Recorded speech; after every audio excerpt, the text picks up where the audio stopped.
เวียดนามกระโดดรับคำเชิญเข้าร่วมคณะสันติภาพโลกหรือว่า Board of Peace โดยยอมถิ่มเรื่องราวในอดีตซุ่มเจ้าฟังบ่ผิดเนาะถูกต้องแล้วเวียดนามเข้าร่วมคณะสันติภาพโลกกับพ่อใหญ่โดนัลด์ทรัมป์เพื่อการพัฒนาประเทศชาติถ้าเฮ็ดได้แบบเวียดนามก็เป็นการดีเนาะสำหรับผู้ใดที่บ่ทันเข้า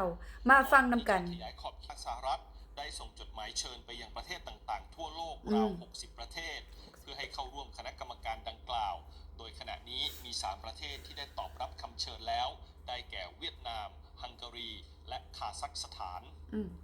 ส่วนประเทศไทยนั้นก็ได้รับหนังสือเชิญจากทางสหรัฐเช่นกันแต่ยังอยู่ระหว่างการศึกษารายละเอียดซึ่งก็คือไทยนี่บ่ทันได้ตอบรับค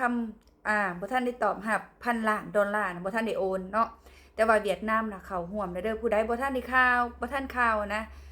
ว่าเวียดนามอยู่ในการศึกษาซื่อๆบ่ทันได้เข้าร่วมคือตอบรับเรียบร้อยแล้วนะจ๊ะ